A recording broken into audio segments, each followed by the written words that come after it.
दुनिया का सबसे बड़ा है रोग क्या कहेंगे लोग।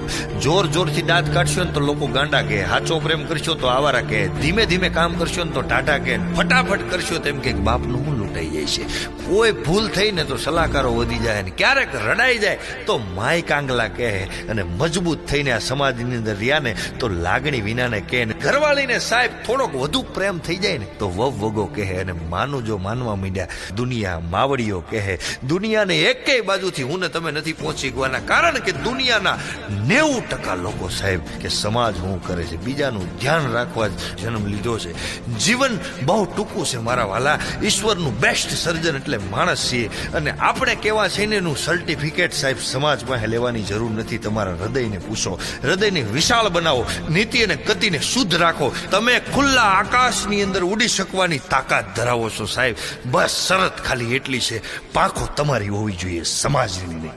નબળા સમયની અંદર ક્યારેય નબળા વ્યક્તિની મદદ ન લેવી, કારણ કે ઋણ ચૂકવવામાં પોતાનો જીવ આપી દે હો ને તોય એને સંતોષ નહીં થાય, કદાચ લેવાઈ ગઈ હોય તો પણ સાહેબ એની નિંદા કે નફરત ન કરવી, કારણ કે ક્યાં સમયની અંદર ક્યાં જઈને બેહવું ને સાહેબ એ લોકો ભણાવીને ગયા છે। એટલા માટે એમ બને તો આભાર માનીને નીકળી જવું, અને મગજ નામની વસ્તુની અંદર સાહેબ ઈર્ષા, નિંદા ને નફરત નામની એપ્લિકેશનો કોઈથી ડાઉનલોડ ન કરવી, જિંદગી હેંગ થઈ જાય મારા વાલા। માણસનો અંદરનો હું જ્યારે મોટો થાય છે ને ત્યારે જ બહારના હુંનું પતન થાય છે। ગમે એટલા મોટા થઈ જઈએ પણ અંદરના વિદ્યાર્થીને ક્યારેય મરવા ન દેતા, અને આપણી મહેફિલમાં બધા નીચું જોઈને આપણી વાત સાંભળીને વાહ વાહ કરે ને તો એમ ન સમજવું કે આપણા ગુલામ છે, કારણ બધા પોતપોતાની ગલીના બાદશાહ જ હોય છે।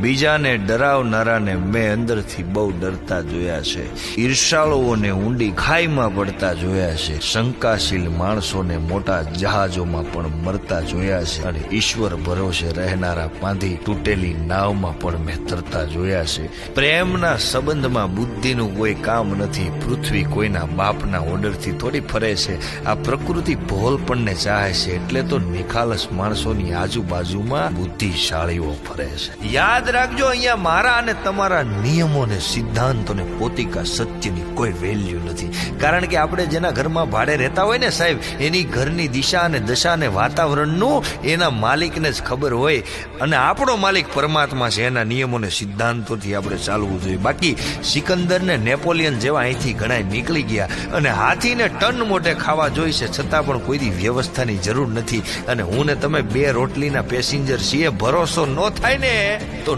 નો કરતા મારા વાલા, પણ શંકા કરીને અપમાન કરવાનો મારો તમારો કોઈ અધિકાર નથી સાહેબ। ઝીણી ઝીણી ભૂલોથી એક ભૂલોનો પહાડ બને છે, અને એનું નામ છે નિષ્ફળતા સાહેબ।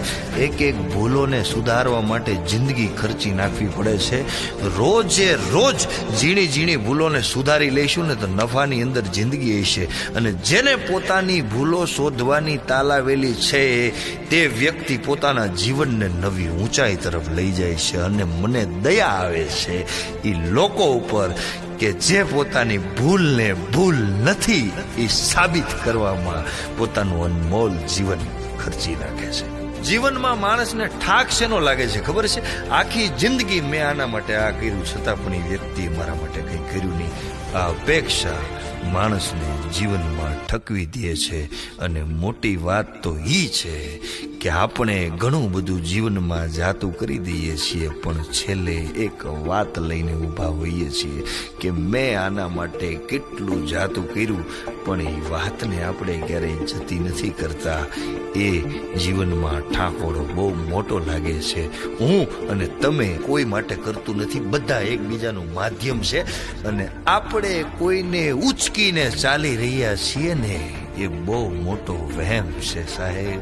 નીચે નજર નાખીને જોજો, મને અને તમને પણ કોઈ ઉચકીને ચાલી રહ્યું છે।